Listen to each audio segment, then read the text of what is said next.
दर्शकबिन नमस्कार, म सूर्य ढकाल। आज म तपाईँहरूलाई how to earn money from online, तपाईँले आफ्नो मोबाइल प्रयोग गरेर घन्टामा 1 घन्टामा मिनिमम 1000 कसरी कमाउन सकिन्छ भनेर थम्बनेल बनाएको थिएँ, त्यो देखेर आउनुभएको छ। यो भिडियो उसको लागि हो जसले अनलाइनबाट इन्कम गर्न सकिन्छ है भन्ने विश्वास गर्नुहुन्छ, उहाँहरूको लागि यो भिडियो अत्यन्तै महत्त्वपूर्ण रहन्छ। तर जसले विश्वास नै गर्नु हुँदैन, उहाँले हेरेर एकपटक म तपाईँलाई लाइभ देखाउनेछु। मैले हिजो मात्र बनाएको भिडियोबाट यसरी यति इन्कम गरेँ। यहाँ एकपटक पहिला हेर्नुहोस्, अनि त्यसपछि म तपाईँलाई बाँकी कुरा सिकाउँछु है त। ल हेर्नुहोस्, मैले चाहिँ स्क्रिन सेयर गर्छु मोबाइलको जस्ट।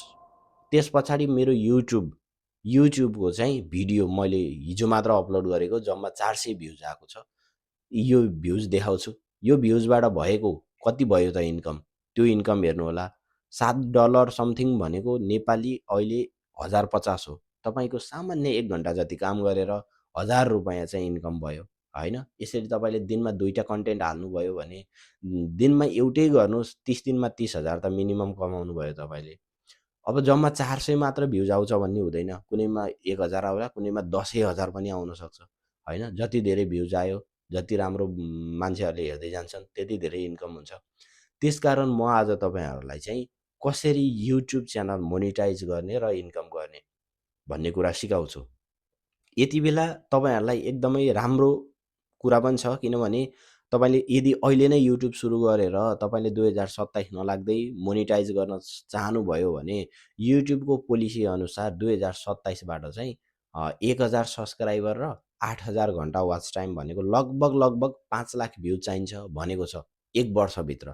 तर तपाईँले अहिले नै सुरुवात गर्नुभयो भने कम्तीमा 2026को डिसेम्बरसम्म 1000 भ्युज र तपाईँको चाहिँ 2,40,000 मिनेट वाच टाइम भनेको छ, 4000 घन्टा वाच टाइम भनेको लगभग 2,50,000 भ्युज भनौँ न, लगभग त्यति भ्युज 1 वर्षसम्म इन्कम गर्नु आयो भने अर्थात् तपाईँको जुनसुकै भिडियो होस्, जतिवटा भिडियो अपलोड गरे पनि तपाईँको 2,50,000 भ्युज पुग्यो र 1000 जति सब्सक्राइबर बनाउनु भयो भने तपाईँको मोनिटाइज हुन्छ च्यानल।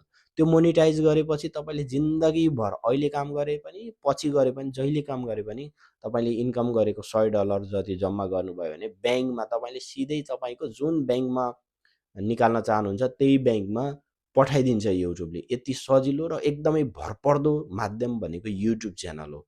कति धेरैजनाले युट्युब च्यानल बनाउनुहुन्छ, फेसबुकमा बनाउनेले नि युट्युबकै प्रमोसन गर्नुहुन्छ, टिकटक बनाउनेले नि युट्युबमै प्रमोसन गर्नुहुन्छ। ल मेरो युट्युब च्यानल छ, सब्सक्राइब गरिदिनु भन्नुहुन्छ नि, त्यही किन गर्नुहुन्छ त भन्दा एकदमै राम्रो छ युट्युब च्यानल। युट्युब चाहिँ प्लेटफर्म एकदम राम्रो छ। त्यसकारण आज म तपाईँहरूलाई कसरी तपाईँ अब आफ्नो एउटा मोबाइल लिएर आफूसँग भएको एउटा मोबाइलबाटै युट्युबर कसरी बन्ने, युट्युब च्यानल कसरी खोल्ने, सुरुमा चाहिँ भिडियो कसरी एडिट गर्ने, के गर्ने र कस्तो टाइपको भिडियो बनाउने, त्यसपछि भिडियो बनाएर अपलोड कसरी गर्ने, त्यसमा टाइटल, डिस्क्रिप्सन र ट्याग भन्ने हुन्छ। यो तीनवटा चिजहरू कसरी लेख्ने र कसरी लेखियो भने हाम्रो इन्कम एकदम राम्रो हुन्छ, यो कुराहरू म तपाईँलाई सिकाउन गइरहेको छु। अहिलेसम्म पनि Facebook monetization, YouTube monetization, TikTok मोनिटाइजेसनको बारेमा धेरै जानकारी गराइसकेको छु। एकपटक भिजिट गर्नुहोला, प्रोफाइल भिजिट गर्नुहोला। यदि मन पर्यो भने हामीसँग जोडिनु होला। तपाईँले केही न केही राम्रो कुरा सिक्नुहुन्छ हाम्रो च्यानलबाट। अनावश्यक फाल्तु कुराहरू हेरेर तपाईँले टाइम वेस्ट गर्नुभएको छ, अरूका रिल्सहरू हेरेर टाइम वेस्ट गर्नुभएको छ। केही कुरा सिकेर त्यहाँबाट चाहिँ केही फाइदाजनक केही ज्ञान आर्जन गरौँ भनेर पनि राम्रा च्यानलहरूलाई पनि सब्सक्राइब गर्नुहोस् न। सब्सक्राइब भनेको ठुलो कुरा होइन क्या, साथी बन्ने हो। साथी बन्नुहोस् न भनेर चाहिँ मैले अनुरोध पनि गर्छु, तपाईँलाई सिकाउने भएको हुनाले। मैले तपाईँलाई सिकाउँदा मलाई पनि इन्कम हुन्छ। एउटा कृषकले एउटा बन्दा उत्पादन गरेर त्यो बन्दा बेच्यो भने एकजना कृषकलाई मात्र बेच्छ नि त। एउटा कृषकले उत्पादन गर्यो बन्दा 4 महिना लाग्छ, बेच्यो एकजनालाई बेच्यो ₹200 आयो, हो कि नै? तर मैले त एउटा भिडियो बनाएँ, 4 महिना पनि लागेन भिडियो बनाउन, 4 घन्टा पनि लाग्दैन, 40 मिनेटमा सकिन्छ। त्यो 40 मिनेटमा बनाएको भिडियो एकजनालाई मात्र बेच्दिनँ नि मैले त, यहाँबाट त हजारौँ मान्छेहरूलाई बेच्छु नि त यही भिडियो एउटा। अनि कतिमा बेच्छु त भन्दा तपाईँलाई 1मा, उसलाई 1मा, यसलाई 1मा, यसरी धेरैजनालाई बेच्छु, धेरै रकम आउँछ।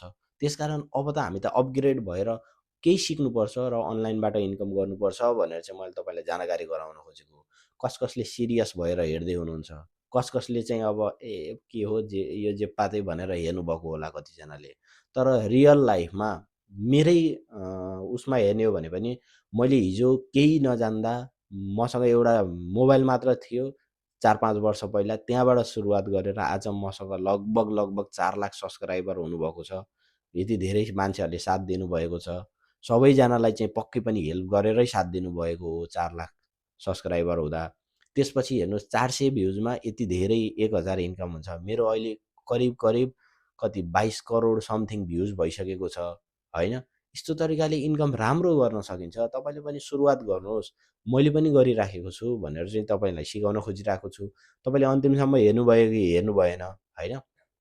अब मैले नेक्स्ट भिडियोमा युट्युब च्यानल हामीले कसरी खोल्ने आफ्नो मोबाइलबाट र भिडियो हामीले कस्तो टाइपको भिडियो बनाउने तपाईँलाई पनि सिकाउँछु भिडियो बनाउने तरिका। कस्तो टाइपको भिडियो बनाउने र भिडियो बनाइसकेपछि हामीले कसरी अपलोड गर्ने, त्यसमा लेख्नुपर्छ टाइटल, डिस्क्रिप्सन र ट्याग। लेखियो भने भाइरल हुने चान्स धेरै हुन्छ। त्यो कसरी लेख्न सकिन्छ, कसरी लेख्ने र कसरी अपलोड गर्ने, अनि त्यसपछि साथीहरूलाई कसरी पठाउने लिङ्क कपी गरेर। आफ्नो रिलेटिभ 50 जनालाई सुरुमा पठाउन 50 भ्युज त आइहाल्छ नि। त्यहाँबाट सुरुवात गर्ने। त्यसरी कसरी हामी लेभल अप हुँदै जाने र कसरी हामीले अनलाइनबाट इन्कम गर्ने भन्ने खालको कुरा चाहिँ म तपाईँलाई रेगुलर हाम्रो यस सनलाइट टिभीमा जानकारी गराउँछु। त्यसकारण पक्कै पनि एउटा दाइ, एउटा भाइ, एउटा छोरो, एउटा अङ्कल के भन्नुहुन्छ उसले भनेको सल्लाह सुझाव मानेर सब्सक्राइब गरेर हामीसँग जोडिनु होला भन्न चाहन्छु। केही तपाईँलाई जान्न मन छ भने कमेन्ट ओपन छ, लाइक गर्नु होला, कमेन्टमा चाहिँ कमेन्ट गरेर छोडिदिनु होला। त्यसको बारेमा फेरि मैले नयाँ भिडियो लिएर आउनेछु। मेरो यसरी नै लगानी गर्नेछु उत्पादनको लागि। तपाईँहरूलाई पनि सिकाउँदै जानेछु र तपाईँहरूले पनि यसरी नै गर्नुहोला। यहाँ हामी सबै व्यापारी बन्न सकिन्छ। सबै हामी त्यो भन्नु पर्दैन के। हामी व्यापार बनेपछि अर्को चाहिँ जसले किन्ने मान्छे हुन्छ नि, हामी सबै किन्ने मान्छे बन्नु पर्दैन यहाँ। हामी सबै व्यापारी बन्न सक्छौँ र सबैले इन्कम गर्न सक्छौँ। किनभने हामीलाई गुगलले, इन्टरनेटले इन्कम दिने हो, हामीलाई मान्छेले दिने होइन। त्यसकारण चाहिँ यसमा चाहिँ लागि पर्नुपर्छ भनेर चाहिँ मैले आजको यस भिडियो जानकारी गराएँ है त।